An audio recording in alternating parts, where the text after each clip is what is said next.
Entonces les decía que en los niños sobre todo es la diseminación es de origen hematógena y por contigüidad. En cambio en los adultos la complicación de fracturas abiertas, operaciones quirúrgicas o infecciones diabéticas, ¿no? Hacen que se complique siempre con un proceso osteomielítico. Histológicamente, ¿qué es lo que vamos a ver? En una fase aguda, la presencia de leucocitos polimorfonucleares y en una fase crónica la infección de la presencia de linfocitos. Entonces las osteomielitis tienen tres fases. Puede ser una osteomielitis aguda, puede ser una osteomielitis subaguda y una osteomielitis crónica. Esto por el tiempo de evolución. Y la localización de infección. Generalmente a las 48 horas ya existe una necrosis de células óseas y de la médula, ¿no? Entonces ya hay una necrosis de este huesito y de la médula, dando lugar a un hueso necrótico, que es el llamado secuestro. Y todo este depósito nuevo que lo rodea es el involucro. Esto macroscópicamente entonces se ve como una infección. Si pasamos, si dejamos pasar el tiempo de evolución, vamos a ver la necrosis. Clínicamente, ¿qué es lo que producen? Malestar, fiebre, escalofríos, leucocitosis, un dolor pulsátil. Las complicaciones más frecuentes entonces son el absceso de Brody, sobre todo en tejido cortical, y el de Garré, sobre todo en tejido mandibular. Tratamiento, obviamente serán los antibióticos contra Staphylococcus aureus porque es nuestro principal agente etiológico. Hablamos ahora de las neoplasias, ¿no? Habíamos dicho al principio de la clase que tenemos tumores formadores de hueso, que son la variante benigna del osteoma osteoide y el osteoblastoma, la variante maligna del osteosarcoma. Tenemos tumores formadores de cartílago, que son el osteocondroma, el condroma y la variante maligna del condrosarcoma. Tenemos tumores de origen desconocido, dentro de ellos están el sarcoma de Ewing, el tumor de células gigantes y el quiste óseo neurismático, y lesiones que simulan neoplasias primarias como el defecto fibroso cortical y la displasia fibrosa. El osteoma osteoide y el osteoblastoma son dos neoplasias de origen benigno. Ambas se van a diferenciar por pequeñas características. Por ejemplo, el osteoma osteoide, menos de 2 centímetros la lesión. Generalmente en hombres. Edad de presentación 30 años. Se puede presentar en cualquier hueso, principalmente en extremidades. Está cubierta por una capa gruesa de tejido hueso cortical. Se caracteriza por un dolor nocturno intenso, pero que mejora con ácido acetilsalicílico. Por otra parte, el osteoblastoma. Las lesiones son más de 2 centímetros de diámetro. Generalmente se presenta en la región posterior vertebral. El dolor, a diferencia del osteoma osteoide, no mejora con ácido acetilsalicílico. El tratamiento en el osteoma osteoide es una ablación por radiofrecuencia. El tratamiento del osteoblastoma es un legrado. Macroscópicamente se ven masas redondeadas u ovaladas de tejido pardo, granular, hemorrágico. Histológicamente, ambas vemos una sola capa de osteoblastos, trabéculas de hueso reticular interconectadas aleatoriamente. Un tejido óseo normal, ¿no? Como les decía, estos son tumores formadores de hueso. Estas son las variantes benignas. Esta es más pequeña, más grande, la localización es diferente. Esta mejora con el dolor, mejora con ácido acetilsalicílico, este no. Histológicamente, entonces vamos a ver los osteoblastos, las trabéculas de hueso reticular, las dos neoplasias benignas. Para hablar del osteosarcoma. El osteosarcoma sabemos que es una neoplasia formadora de hueso maligna, demasiado maligna, ¿no? Producen su propia matriz, o sea, esta neoplasia produce su propia matriz osteoide, produce su propio hueso mineralizado. Es el tumor maligno más frecuente. Tiene 2 picos de presentación, una distribución bimodal. Primero se presenta en pacientes jóvenes, menos de 20 años, su primer pico de presentación. Luego vienen adultos mayores. Es más frecuente en hombres. Se presenta como masas dolorosas que tienden a una fractura patológica. Radiológicamente se ven como unas masas líticas mixtas, es decir, que tiene un componente osteolítico y blástico. Este tumor rompe la cortical y levanta el periósteo, haciendo una falsa sombra triangular. Vuelvo a repetir, el tumor rompe la cortical y levanta el periósteo, formando hueso perióstico reactivo. Este triángulo es el llamado triángulo de Codman, patognomónico radiológicamente del osteosarcoma.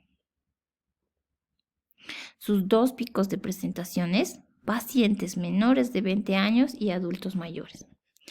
Tipos de osteosarcoma. Miren, tenemos montones de osteosarcomas, centrales, superficiales y otros. Dentro de los centrales está el convencional, que es el más frecuente, ¿ya? Pero también los vamos a dividir en osteosarcomas por el lugar de presentación, es decir, por el lugar de origen, intramedular, intracortical. Por el grado histológico, por la microscopía, de bajo grado y de alto grado. Puede ser primario, es decir, un hueso se forma sobre hueso normal. Puede ser secundario un tumor benigno, secundario una enfermedad de Paget. Por las características histológicas, puede ser osteoblástico, condroblástico, telangiectásico. Y entonces, viendo todas estas características, el lugar de origen, el grado histológico, la presentación, el grado histológico, el más frecuente es el que se presenta en metáfisis de huesos largos. El más frecuente es el primario. Y por el lugar de origen, el más frecuente es el intramedular. Por el grado histológico es el más frecuente de grado alto. Y por las características histológicas es el más frecuente el osteoblástico. Histológicamente vamos a ver células hipercromáticas, células gigantes multinucleadas, mayor aumento de mitosis, porque este tumor, como es tan agresivo, crece muy rápido, entonces hay muchas mitosis. Característica del osteosarcoma y pregunta de examen, les vuelvo a repetir, es que forman su matriz osteoide. Es decir, estos tumores son los únicos tumores malignos que forman osteoide, forman su propia matriz. Las células neoplásicas forman su propia matriz. Están encargados de formar su propio hueso, forman su propio hueso tumoral. Pregunta de examen, ¿no? El tratamiento, dependiendo del diagnóstico, de las características histológicas, el grado, si es primario, secundario, la localización, se hará primero una ablación quirúrgica, ¿no? Una extirpación quirúrgica. Siempre hemos hablado del estadio patológico, si es un T1, si es un T2. Hemos hablado del TNM y según el estadio, si es un estadio 1 es una ablación quirúrgica, si es un estadio 4, 3, 4 es quimioradio. El estadio 4 ya sabemos que simplemente es paliativo. Metástasis, estos tumores, estos osteosarcomas, los primeros lugares donde hacen metástasis es a pulmón y encéfalo, pregunta de examen. El osteocondroma, ¿no? Pasamos al tumor formador de cartílago, llamado también exostosis. Es un tumor benigno con cubierta de cartílago unida al hueso por un pedículo óseo. Se localiza sobre todo en metáfisis, cerca del cartílago de crecimiento. Produce un dolor que va a llegar a comprimir el nervio. Macroscópicamente son masas sésiles pediculadas que pueden ir de 1 a 20 centímetros. Histológicamente es una cubierta de cartílago sobre el hueso, pero este cartílago es benigno.